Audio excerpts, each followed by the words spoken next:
gonna need 2 dumbbells. They're gonna be appropriate for a bicep curl. You can always have extra weights so you can swap out if you find them to be too heavy or too light. You can wear shoes or you could go without. You just wanna be comfortable. I have a mat here. All right, so let's go ahead and get started. We're just gonna warm up here with a little side steps. You're gonna step side to side.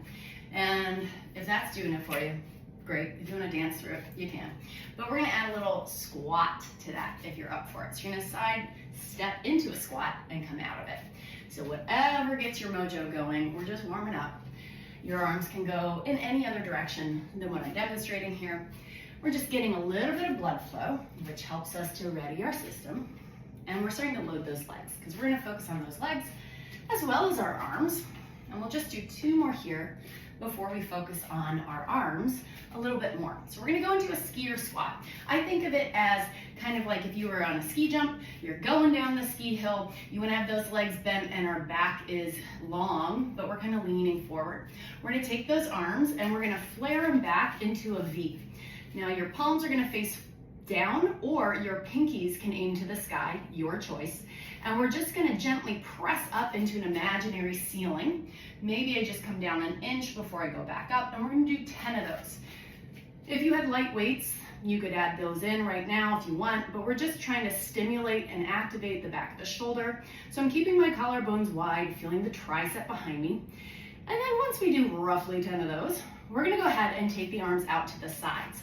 So they're just kind of in line with my shoulder. Same thing, they don't have to go super duper high. I don't wanna take them so high that I pull myself out of it. I'm trying to keep a core that's connected and just letting those arms sort of flutter up. Maybe feeling like you're holding onto imaginary weights will give you a better sense of the muscles between those shoulder blades and on those shoulder blades and the whole back body working. Then we're gonna take our Y or a forward V, thumbs to the sky. If you prefer, your palms could face down, but typically thumbs up feels best. And our legs should be working a little bit. Hopefully our backs are feeling good. Think of a nice strong center. So abs are firming to the front, muscles of the back firming behind you. Now we're gonna let those arms swing back and we're gonna reach up and stand. So it's almost like you're gonna do a long jump. We're gonna let those arms swing back, push through your feet, let that bring you up. Nice little movement up and down, kind of pumping the legs, pumping the arms and shoulders. You can take those palms towards each other or forward. We're just gonna do a couple more here. Up and down. You might include that breath. You can exhale up, inhale up, just get the breath going. And then we're gonna go ahead and bring our feet wide. We're gonna go into a sumo squat. So our upper body's relatively straight. We're gonna bend the knees and come back up. And the arms can do whatever you like. They can ride your hips, they can reach forward for balance. I'm not trying to necessarily crank my legs open. They're just off on an angle here, so you can see my toes are aligning with my knees, or really my knees are aligning with my toes. And if you're a counter, you're doing 10 of all of these things. You could always go to 12, whatever you prefer, but if you need a number, it's 10. All right, so once we are ready, we're gonna be holding the bottom, and it's gonna get a little spicier. So we're gonna be holding this bottom here, and we are in external rotation. The knees and toes are turned away from the midline. Now, just like my hands are turned out, my hands can come in, that's internal rotation. We're gonna do that with the legs, one at a time. We're gonna take this leg in, turning towards your right leg, and open. So I'm gonna mirror you. You're gonna take your right leg in, turn towards your left, and open. Now your goal is to stay low. So it's almost like I'm trying to keep, I have a low ceiling and I'm trying to stay below that ceiling. If you need to though, you could come up and take it up here. We just wanna get that feeling of the pelvis turning towards our new front, right? So we're facing this way and then we're facing this way. And you should be feeling those legs. And if you're counting, it's 10, but it could be 10 each way. We just want to get those legs working. And if you need a breather, always take one. Staying low. And we're going to remember this position for later. So it's kind of like the bottom of a split squat. We'll do that one more time on each side. And then we're going to come on up. All right, let's grab those weights. So we're going to have your weights in hand. and they're gonna just be in front of you. You can connect the dots here, squeezing them, or just letting them rest by your sides. Your feet are gonna be at a comfortable stance. I'm gonna turn just slightly on an angle. My knees are gonna be softly bent, and we do a Romanian deadlift, or an RDL. So to do that, your pelvis goes back, the weights go towards the knee, maybe towards the shin, and then we push all the way up through those legs to stand up. Inhaling forward, pull up, there's 2. Reach the hips back, long spine, and there's 3. As you're here, your weight is centered in your foot, or maybe slightly into the ball of the foot, so you can feel your body almost like you're gonna dive into a pool ahead of you, kind of lean forward through the upper body as your pelvis travels back behind you. Breathing long, filling up through the ribs. Now, we're gonna hold our last one at the bottom. So we still have a couple more. Go slow. Down, pause, push. Down, pause, push. We're gonna meet at the bottom on this one. Stay there. See if you can lift your heels up and down. So you're at the edge of a pool. There's 2. Lifting 3. You're trying to keep your body balanced as you lift those heels. Shoulders on the back. Breathing. Now after we do our 10th bonus, you can keep those heels up and try to stand up in that position. Very good. Lower the heels, keep the weights. Palms go forward, feet go wide. So it's like a sumo squat, but this time it is a deadlift. It's a wide leg deadlift. So instead of staying upright through the torso, we are gonna let those hands come down just like we did on the Romanian deadlift. We're gonna widen the legs, the hands come down to maybe the inside of the knee or shin, and then we come up. Once we get to the top, bicep curl. Lower those weights, and here we go again.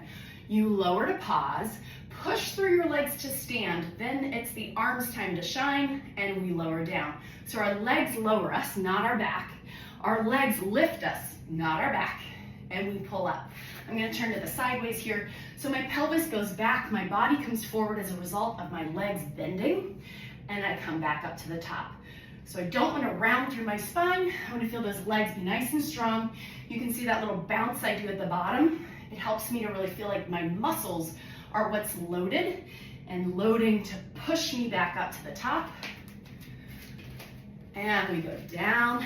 And again, we're gonna go for 10 of those. I think this is 7.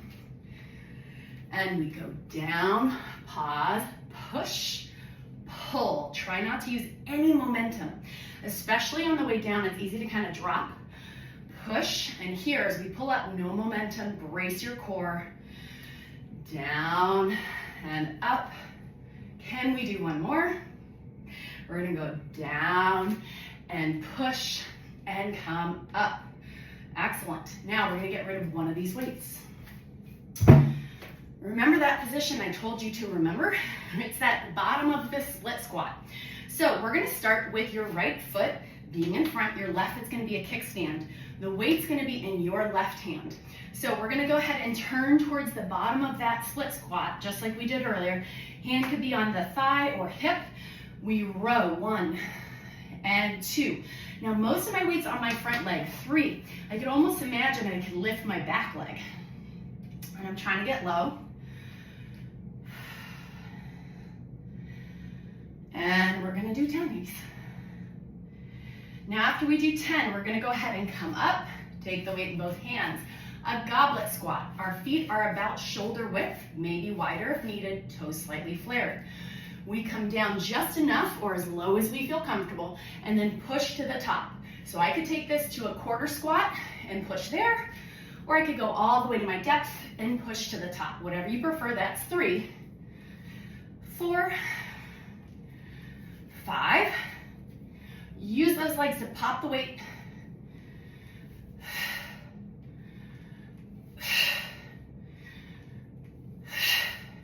Now I did not forget your split squat and row on the other side. We're gonna take that into now your right hand. You're gonna turn towards your left leg.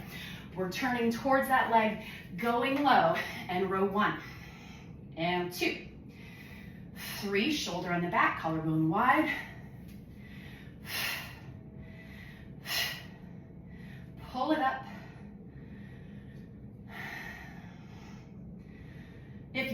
wondering, you are correct. We're doing goblet squats again. We're gonna grab that weight. Feet are shoulder width. We go down to go up. 1. Goblet squat with an overhead press. 2. 3. Again, I could be perfect right up here, just finding that range of motion that my ankle, knee, hips all feel good. My core feels connected.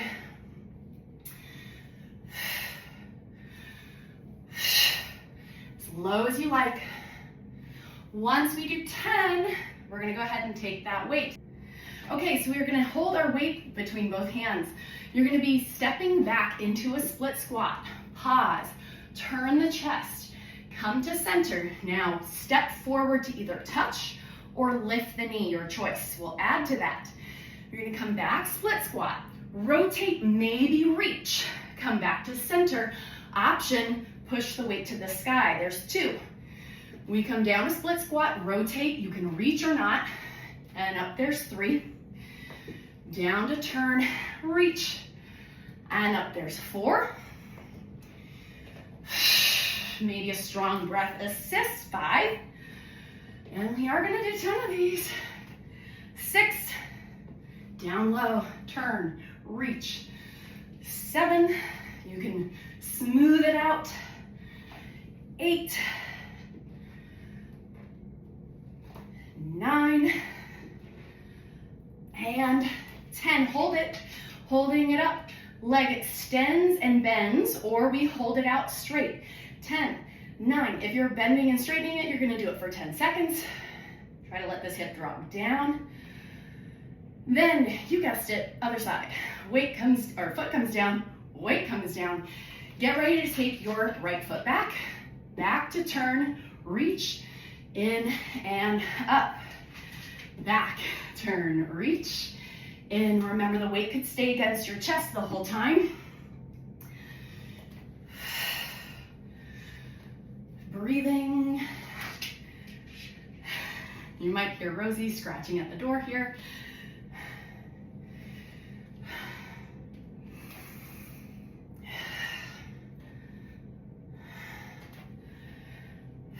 Smooth and steady with control.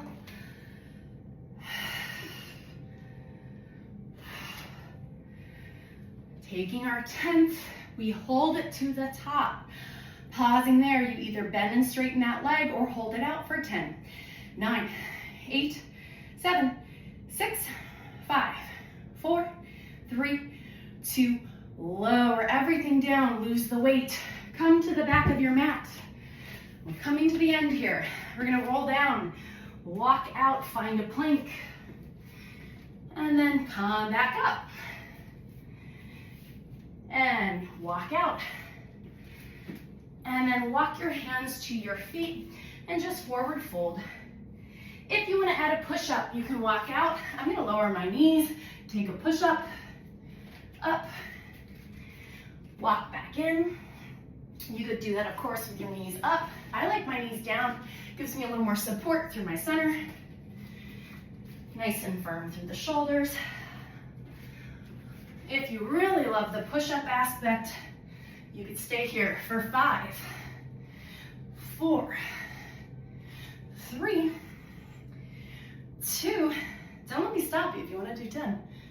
And then you're going to go ahead and find your plank whenever you're ready. Take your left foot forward, step, big twist open. My back foot here could spin onto its pinky toe side if I prefer. I can reach through that arm as far back as I like, or overhead. I'll take that hand to the mat, step that foot back, and switch. Reaching your foot forward, open up, twist back. Again, maybe rolling to the pinky toe side of my foot. Breathing through there. Hand and foot come back, or hand comes back, foot comes back, knees come down. Take your child's pose. Shoulders are drawing down, head can relax, arms wherever you prefer. Rolling up when you're ready. We'll just finish by taking both hands behind your back. You can do this upright or seated. And just gently pull back. That gives you a stretch, great. You might find more of a stretch actually pressing my hands into the sacrum and pulling my elbows back. I might get a little more stretch through the chest. On top of that, we're gonna bow the chin to the chest and just gently tip one ear over, breathing there. Maybe it feels good like that, or maybe you wanna look down towards your armpit there. We'll roll to the center, over to the other side. Again, tipping one ear first. If that feels better, then here, then stick with it. Otherwise, you'll turn to look down towards your armpit. And we'll bring the head to the center and release. Good work. Find more at brilliantbodypilates.com and follow at Brilliant Body Pilates on Instagram.